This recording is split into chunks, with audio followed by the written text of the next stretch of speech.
کس کی حکومت چلے گی؟ اگر ان کی نہیں چلے گی تو کس کی چلے گی؟ شیطان کی چلے گی، ظالم کی چلے گی۔ اگر ظالم کی حکومت ہمارے اوپر چلے گی تو پھر ہو گیا کیا؟ پھر کون سا اسلام ہے؟ کس مسلمان کی بات کرتے ہو؟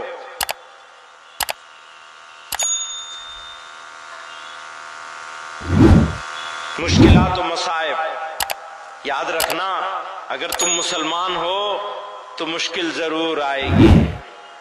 وَلَنَبْلُوَنَّكُمْ بِشَيْءٍ مِّنَ الْخَوْفِ وَالْجُوعِ وَنَقْصٍ مِّنَ الْأَمْوَالِ وَالْأَنفُسِ وَالثَّمَرَاتِ وَبَشِّرِ الصَّابِرِينَ۔ فرماتے ہیں اور ہم تمہاری آزمائش کرتے رہیں گے، کچھ خوف سے، کچھ بھوک سے، اور جان و مال اور پھلوں کے نقصان سے، یعنی تمہیں اجاڑا جائے گا۔ تیار ہو اس کے لیے؟ تیار ہونا پڑے گا۔ اگر مسلمان ہو تو تیار ہونا پڑے گا۔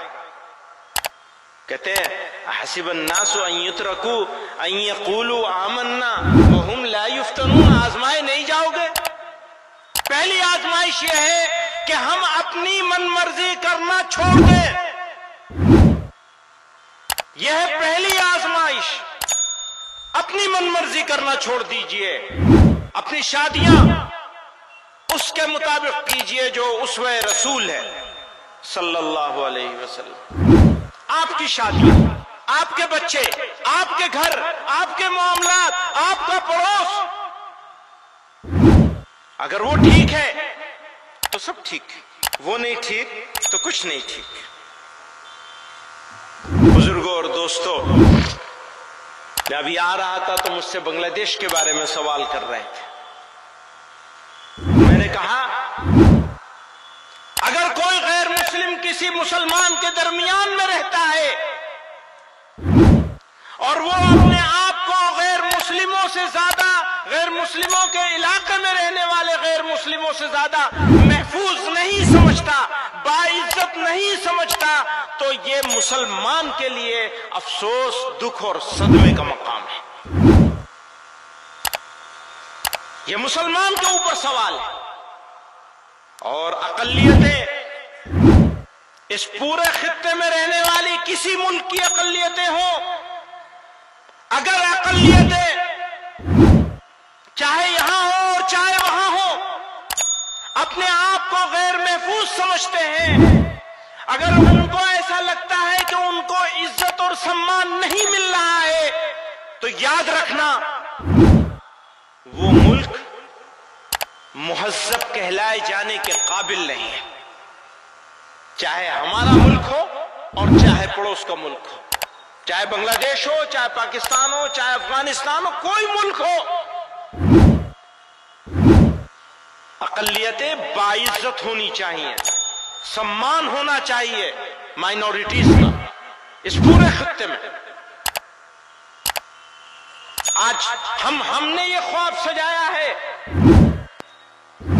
کہ یہ خطہ بر صغیر اگلے 100 سالوں میں دنیا کو لیڈ کرے گا۔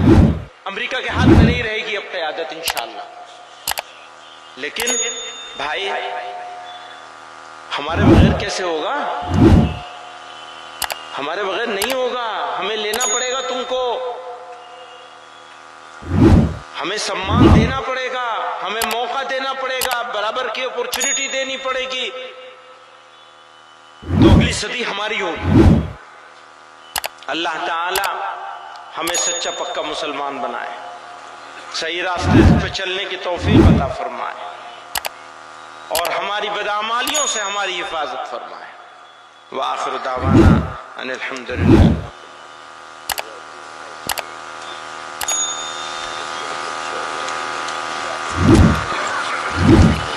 آج کے اس عظیم الشان اور تاریخ ساز اجلاس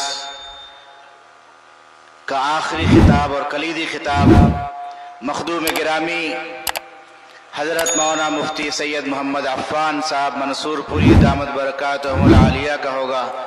میں بہت ہی ادب و احترام کے ساتھ حضرت سے درخواست کرتا ہوں کہ آپ تشریف لائیں، اپنے پرمغز خطاب اور عزت آمیز دعا سے اس مجلس کو اختتام تک پہنچائیں۔ میں تمام حضرات بیٹھے رہیں، دعا ہوگی۔